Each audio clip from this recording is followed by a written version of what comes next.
ऐसा नहीं है कि आप पाप कर्म कर रहे हो और पुण्य कर्म कर रहे हो तो आप पाप को नष्ट करते जाओगे और परम परम सुखी हो जाओगे। नहीं, पुण्य कर्म आपका अलग है और पाप कर्म अलग है।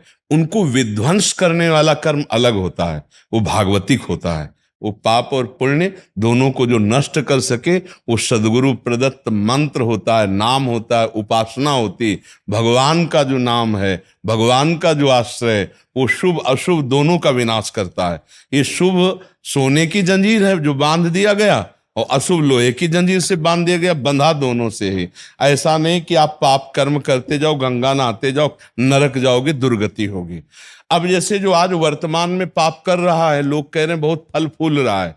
फल फूल नहीं रहा है, आप उस सिस्टम नहीं जानते हो, अध्यात्म का सिस्टम नहीं जानते हो।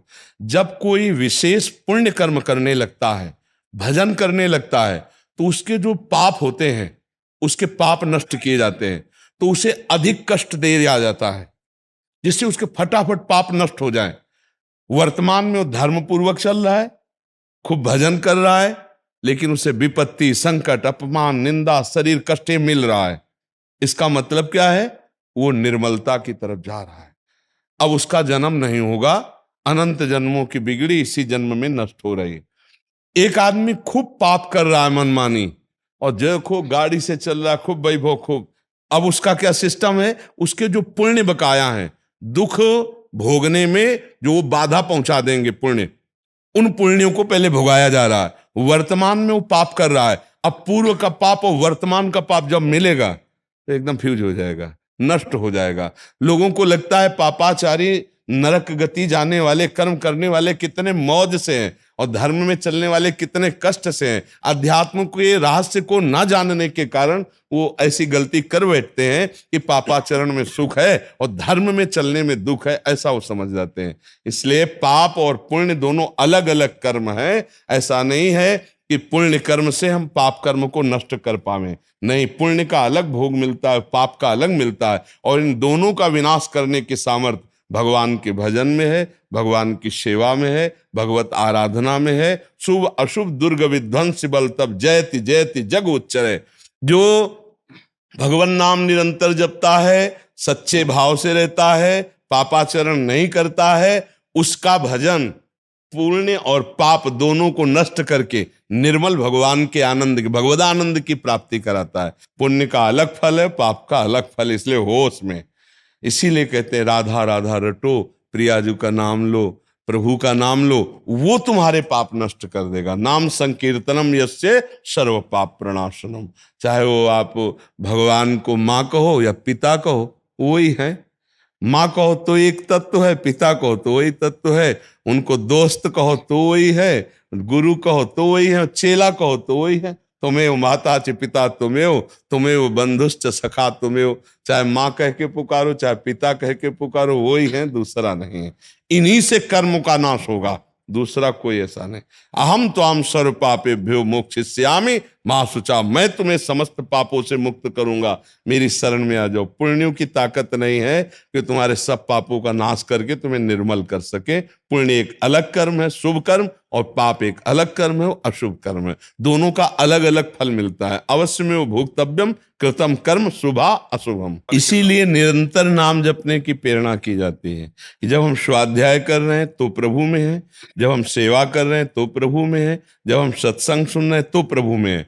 तो हमें बड़ा आनंद रहता है, ठीक निर्णय हमारी बुद्धि करती है, हमारा मन ठीक चलने के लिए तैयार होता है। लेकिन जब हम प्रभु को भूल जाते हैं तो माया फिर मन को मलिन कर देती है, और गंदे विचार, गंदी चेष्टाएं, गंदा चिंतन ये चलने लगता है। तो गंदे विचार, गंदा चिंतन, गंदा क्रिया ना करा पावे, इसीलिए तो हम निरंतर नाम जपने के लिए कहते हैं। हाँ, नाम पाहरू दिवस निशी, ध्यान तुम्हार कपाट। जब रात दिन हम राम कृष्ण हरि भजेंगे, राधा राधा भजेंगे, तो ये पहरेदार है। नाम पाहरू दिवस, रात दिन तुम्हारा पहरादार है नाम। राधा राधा राधा, वो तुम्हारा मंगल नहीं होने देगा, तुमसे गलत क्रिया नहीं होने देगा। गलत क्रिया भूल चूक से हो गई, उसको टिकने नहीं देगा, भस्म कर देगा। इसलिए नाम निरंतर, सातु दीर्घकाल निरंतर सत्कार सेवितो दृढ़ भूमि। पातंजलि महाराज कहते हैं दीर्घ काल तक निरंतर आदर सहित नाम जपा जाए तो सब विध्वंस करके दृढ़ भूमि, वो भगवत प्राप्ति करा देगा। इसलिए नाम जप करो, नाम निरंतर जप करो। खाली रहना का हनुमंत विपति प्रभु सोई, जब तो सुमिरन भजन न होई। यदि सुमिरन भजन नहीं हो रहा तो फंसा देगा मन माया में, माया हमारे को परास्त कर देगी। और सुमिरन भजन हो रहा है तो हमारा जो शरीर रूपी रथ है ये सही मार्ग में जाएगा। शरीर एक रथ है, इंद्रियां इसके घोड़े हैं, मन इसकी लगाम है, बुद्धि सारथी है। और अगर ड्राइवर सारथी, सारथी को अंग्रेजी में ड्राइवर कहते हैं, अगर ड्राइवर नशे में हो तो गाड़ी ठोक देगा, नहीं ठोक देगा, एक्सीडेंट हो जाएगा, कहीं गड्ढे में गिरा देगा। बुद्धि ड्राइवर है और ये त्रिगुणमयी माया की मदिरा पिए हुए। अब इसको नशा रहित करना है तो ईश भजन सारथी सुजाना। भगवान श्री राम जी ने कहा ईश भजन सारथी सुजाना। अगर बुद्धि ड्राइवर को बहुत प्रवीण बनाना है तो राधा राधा राधा, कृष्ण कृष्ण कृष्ण, राम राम राम। ईश भजन, जितना भजन करोगे उतना बुद्धि प्रवीण होगी। और बुद्धि सारथी है तो मन रूपी लगाम को जहां खींचा तो इंद्रिय रूपी घोड़े वहीं ब्रेक लग गए, अब मोड़ो हरि की तरफ। तो शब्द स्पर्श रूप रसगंध का भोक्ता जीव जो था वो जब भगवान की तरफ मुड़ा तो देहाभिमान गलित हो गया, कर्तत्वाभिमान गया, भोक्तत्व भाव गया, वो भगवत स्वरूप हो जाता है। हमारी तो साफ साधना की सार बात है, निरंतर मृदु मृदु धीरे धीरे भगवान का नाम जपते रहो, राधा राधा राधा राधा। इससे सब आनंद की प्राप्ति हो जाएगी। आप खुद स्वीकार करो, यहां बैठे हो, देखो कैसा लग रहा है, भला कलयुग है, भला मन गंदा लग रहा है, कोई गंदी बात आ रही। तो ऐसे हर समय हम बने रहें तो हर समय साधु संग प्रगट में तो मिलेगा नहीं। तो नाम, जो साधु भी जिसके बल से बना है वो नाम, गुरु ने जो नाम मंत्र दिया उसी के जप से तो तेज प्रकट होता है संतों में, वही तो उनकी सिद्धि है, वही तो उनका लाभ है, तो वही तुम्हें दे रहे। संत जन कितने कृपालु हैं कि अपने गुरु प्रदत्त जीवन की लाभ वस्तु आपको फ्री दे रहे हैं। हे राधा राधा बोलो, राम राम बोलो, हरि हरि बोलो, कृष्ण कृष्ण बोलो। अब इसको पकड़ ले, पकड़ ले तो बस लाभ मिल जाए, पकड़ नहीं पाता, अरे भाई राम राम कृष्ण कृष्ण हरि हरि, ये तो क्या है सभी लोग, बस पकड़ ले तो इसमें महत्व है। एक बार एक गुरुदेव की सेवा में एक गरीब आदमी जाता था, कई वर्ष सेवा किए। उसने सोचा बाबा के पास धनी मानी आते रहते हैं, कभी किसी से कह देंगे तो हमें धन दे देंगे। तो ऐसा बाबा ने किया नहीं। तो एक दिन खुल के उसने कहा, बाबा हम गरीब आदमी हैं, बहुत दिन से सेवा कर रहे थे, हमको चाह रहे थे कि आप दे। बोले बेटा हम भी देना चाह रहे थे, जाओ आज ऐसी एक अमूल्य चीज देते हैं तुम निहाल हो जाओगे। उसको लगा कि बाबा के पास तो धनी मानी लोग आते रहते हैं, जरूर कोई कीमती चीज होगी। बोले जाओ गंगा स्नान करके आओ। अब बड़ा मगन होके गंगा स्नान कर बैठा, कहा बेटा राम राम राम, यही यही जपो बस। उसने कहा यार मतलब कोई नई बात है। आग अब आप प्रणाम करके गया तो गांव के लोग जो गाय चरा रहे थे वो कहा भैया राम राम, गुरु जी की सेवा करे आए। तो उसको बड़ा संशय हुआ कि चरवाहा तक राम राम बोल रहा है, इतने दिन सेवा की, गुरु जी बोले गंगा नहा के और तुम्हें बड़ी कीमती चीज दे रहे हैं ये, और बोले राम राम कहो। तो एक बार लौटा कि जाके महाराज जी से कहे कि फुसलाओ मती हमें, हमें तो संपत्ति चाहिए थी ऐसी कि जो हमको माला माल कर दे। तो गुरु जी सिद्ध पुरुष थे, जब वो लौट के गए तो बोले बेटा एक काम है। बोले गुरु जी कुछ पूछना था। बोले बाद में, हमारा एक काम है, एक हमारी झोली में हीरा रखा है, उसको बेचना नहीं है, केवल दाम पूछ के चले आओ। बोले ठीक है गुरु जी। अब वो हीरा लिए बाजार में गए तो सब्जी वालों के पास, तो सब्जी वाले ने देखा कि चमकता हुआ पत्थर है, तो उनका किलो 2 किलो बैंगन ले लो या आलू ले लो। बोले नहीं बेचना नहीं है, एक कागज में लिखा सब्जी वाले ने 1 किलो बैंगन या 1 किलो आलू लेने की। अब बनिया की दुकान में गया, उसने देखा, उसने कहा है तो चमकता हुआ, 1,000 रुपया दे।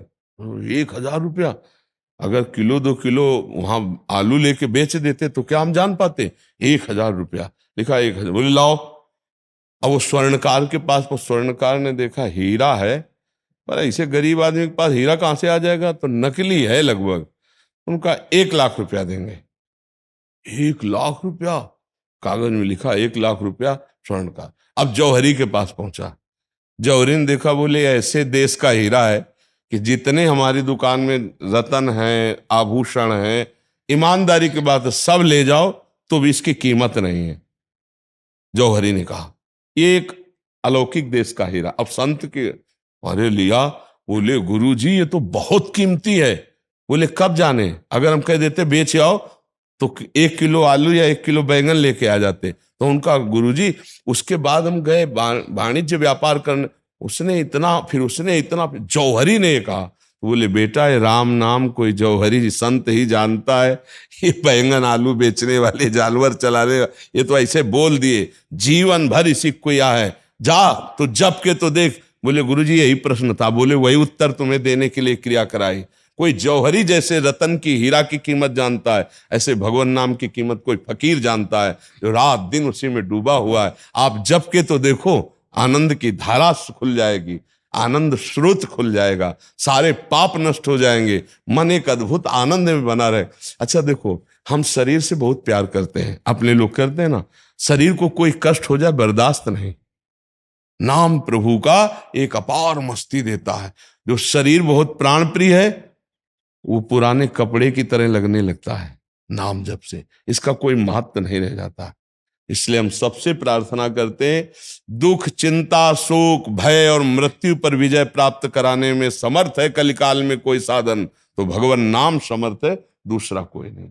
खूब नाम जप करो और लूट लो, ये संपत्ति है।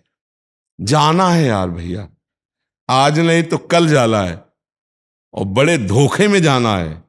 हमारे लिए कोई विमान आने वाला नहीं, ध्यान रखना। ऐसे ऐसे आचरण, ऐसे ऐसे कर्म करते हो कि पिटते हुए जाओगे नरक।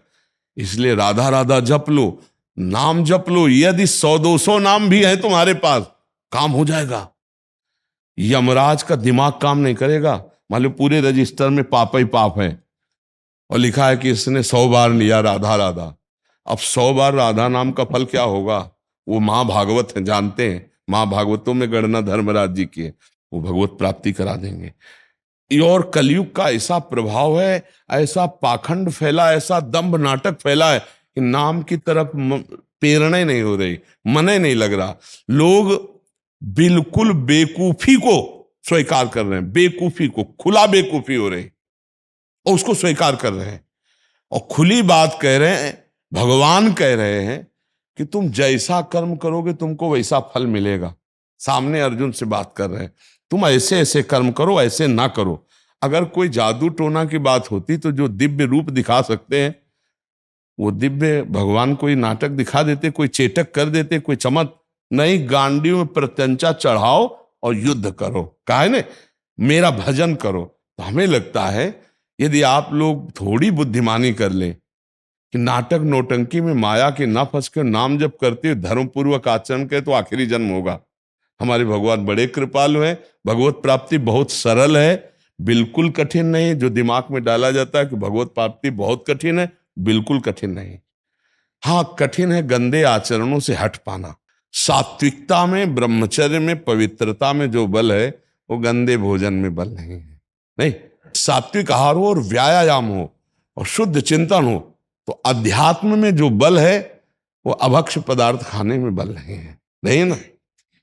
इसीलिए भगवत प्राप्ति कठिन कही जा सकती। आप शराब मत पियो, मांस मत खाओ, पराई माता बहनों की तरफ गंदी दृष्टि मत करो और राधा राधा जपो। अगर इस लोक में आनंद न मिले तो हमें बताना, परलोक की तो बात जाने दो, वहां तो आनंद ही आनंद मिलेगा, ये लोक भी आनंदमय हो जाएगा।